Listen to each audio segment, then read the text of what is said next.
Shalom saudaraku, saya tahu bahwa hidupmu dan hidupku itu adalah anugerah Tuhan. Nah, pagi ini saya ingin menyampaikan, mengutip sebuah Mazmur 143 ya. Semangatku lemah lesu dalam diriku, hatiku tertegun dalam tubuhku. Aku teringat kepada hari-hari dahulu kala. Aku merenungkan segala pekerjaanmu, aku memikirkan perbuatan tanganmu. Aku menadahkan tanganku kepadamu, jiwaku haus kepadamu seperti tanah yang tandus.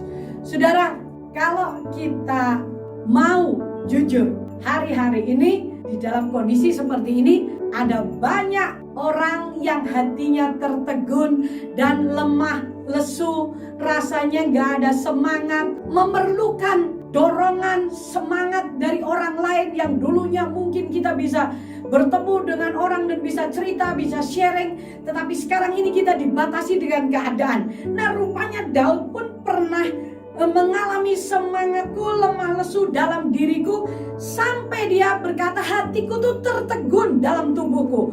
Wow, itu satu keadaan yang benar-benar susah, benar-benar dia merasa seorang diri. Nah saudara, saya teringat akan hal ini. Ada banyak di antara kita, saudaraku, anak-anak Tuhan pun mengalami hal semacam ini, apalagi yang kena COVID, saudaraku ya, dan harus isolasi. Benar-benar mereka merasa seorang diri dan harus berjuang dengan kekuatan yang ada pada dirinya. Saudaraku, apa yang harus kita perbuat dalam kondisi situasi seperti ini?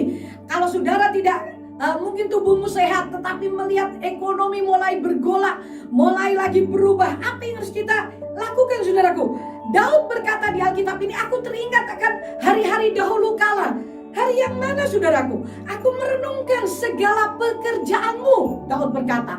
Bukan masa lalu, hari-hari dahulu kala di mana kita sakit hati atau apa, tidak. Daud mulai duduk dan dia mulai merenungkan hari-hari dulu kala, dan dia berkata merenungkan segala pekerjaan Tuhan. Artinya apa yang pernah Tuhan buat untuk saudara dan saya.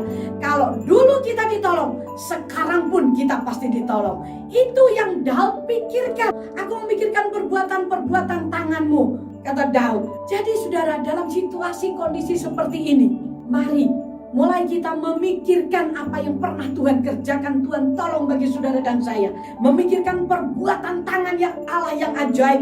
Bahkan kita menengadahkan tangan kita untuk berharap kepada Dia karena jiwa kita haus. Ini waktunya, saudaraku, untuk saudara dan saya memikirkannya. Saya mendengar beberapa kesaksian dari Bapak Alhok, bahkan anak saya sendiri, ketika orang diisolasi, ketika dia harus berjuang dengan situasi kondisi yang tidak enak itu, saudaraku, dengan COVID itu, melawan COVID. Nah, begitu ada kepikiran sedikit saja rasa takut dan khawatir, maka imun tuh langsung drop, apapun alasannya. Tidak ada alasan sekarang ini.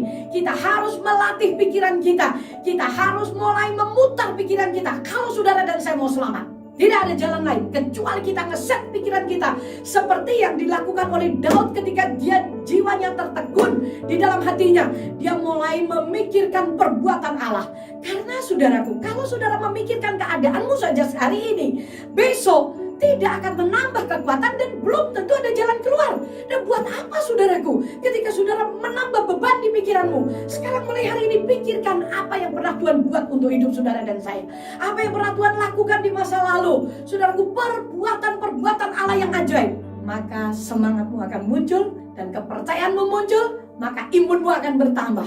Apapun yang saudara dan saya hadapi, kesulitan itu tidak akan bisa diatasi dengan saudara memikirkan kesukarannya. Tetapi ketika saudara dan saya duduk di bawah kaki Yesus, saudara memikirkan keajaibannya. Raja Daud berkata bahwa Tuhan tidak pernah meninggalkan dia. Tuhan yang disembah oleh Raja Daud, Tuhan yang sama yang kita sembah. Dia berkata dalam kitab Matius bahwa aku menyertai kamu sampai kesudahan alam. Tidak tergantung situasi kondisi, Dia menyertai saudara. Kalau toh ekonomimu sekarang ini lagi istilahnya harus mengalami penurunan, dengar baik-baik, Dia sanggup melakukan sesuatu yang ajaib yang tidak pernah terpikirkan oleh kita. Percayalah, itu kuncinya. Mari kita berdoa. Bapa, kami bersyukur di dalam situasi kondisi yang susah semacam ini, sulit semacam ini, Engkau tetap memberikan janji-Mu bagi kami.